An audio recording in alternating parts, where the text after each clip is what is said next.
Second sound of oval ఓ. ఈ వీడియోలో oval ఓ అనే అచ్చుతో వచ్చే రెండవ శబ్దం ఏంటో నేర్చుకుందాం. మిత్రులారా, ఓవెల్ ఓ యొక్క రెండవ శబ్దం ఏంటంటే ఆ. మిత్రులారా, ఓవెల్ ఓ యొక్క రెండవ శబ్దం ఆతో ఏర్పడిన కొన్ని పదాలను నేర్చుకుందాం. పదం ఏంటంటే WORM. మిత్రులారా, ఓవెల్ ఓ యొక్క రెండవ శబ్దం ఏంటంటే ఆ. అందుకే WORMని వామ్ అని పలకాలి. వామ్కి అర్థం కీటకం. అదేవిధంగా రెండవ పదం WORD. దీనిని వర్డ్ అని పలకాలి. వర్డ్కి అర్థం పదం. WORK. దీనిని వర్క్ అని పలకాలి. వర్క్కి అర్థం పని. అదేవిధంగా MONK. మిత్రులారా, ఈ పదంలో కూడా ఓవెల్ ఓ యొక్క రెండవ శబ్దం ఆను ఉపయోగించడం జరిగింది. అందుకే MONKని మాంక్ అని పలకాలి. మాంక్కి అర్థం సాధువు. అదేవిధంగా SON. మిత్రులారా, ఈ పదంలో కూడా ఓవెల్ ఓ యొక్క రెండవ శబ్దం ఆను ఉపయోగించడం జరిగింది. అందుకే SONని సన్ అని పలకాలి. సన్కి అర్థం కొడుకు. అదేవిధంగా WON. దీనిని వన్ అని పలకాలి. TON.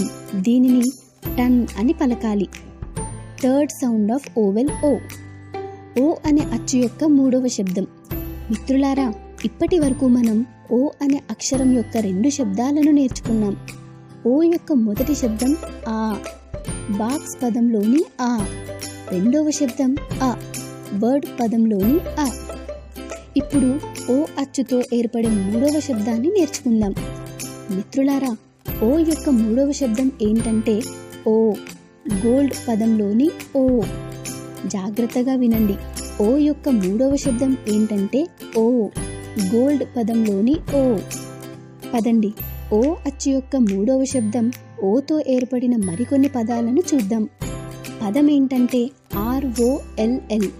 ఓ అచ్చు యొక్క మూడవ శబ్దం ఓ. మూడవ శబ్దం ఓ అయినందున ROLLని రోల్ అని పలకాలి. రోల్కి అర్థం దొర్లడం. అదేవిధంగా POLL, పోల్ అని పలకాలి. TOLL, టోల్ అని పలకాలి. మరికొన్ని పదాలను చూద్దాం.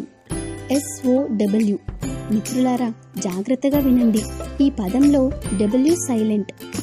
మిత్రులారా, ఓ యొక్క మూడవ శబ్దం ఏంటంటే ఓ. కాబట్టి SOWని సో అని పలకాలి. సోకి అర్థం ఏంటంటే విత్తనం విత్తడం. అదేవిధంగా LOW, లో అని పలకాలి. ROW, రో అని పలకాలి. TOW, టో అని పలకాలి. అదేవిధంగా CROW, క్రో అని పలకాలి. క్రోకి అర్థం కాకి. BLOW, బ్లో అని పలకాలి. బ్లోకి అర్థం గాలి కొట్టుట. SNOW, స్నో అని పలకాలి.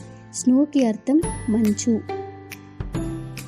ఫోర్త్ సౌండ్ ఆఫ్ ఓవెల్ ఓ. ఓ అనే అచ్చు యొక్క నాలుగవ శబ్దం. మిత్రులారా, ఇప్పటి వరకు మనం ఓ అనే అచ్చు యొక్క 3 శబ్దాలను నేర్చుకున్నాము. ఓ ఒక మొదటి శబ్దం ఆ, బాక్స్ పదంలోని ఆ. రెండవ శబ్దం అ, వర్డ్ పదంలోని ఆ. ఓ ఒక మూడవ శబ్దం ఏంటంటే ఓ. ఇక ఓ ఒక నాలుగవ శబ్దం ఆ. ఓ అచ్చు యొక్క నాలుగవ శబ్దం ఆతో ఏర్పడిన పదాలను నేర్చుకుందాం. COW. ఈ పదంలో ఓ అచ్చు యొక్క 4వ శబ్దాన్ని ఉపయోగించడం జరిగింది. కనుక ఓ ఒక నాలుగవ శబ్దం ఆ. అప్పుడు దీనిని కావ్ అనే పలకాలి. కావ్ అంటే ఆవు అని అర్థం. అదే విధంగా NOW, నవ్ అని పలకాలి. WOW, వావ్ అని పలకాలి. HOW, హౌ అని పలకాలి. BOW, బావ్ అని పలకాలి. అదేవిధంగా OWL.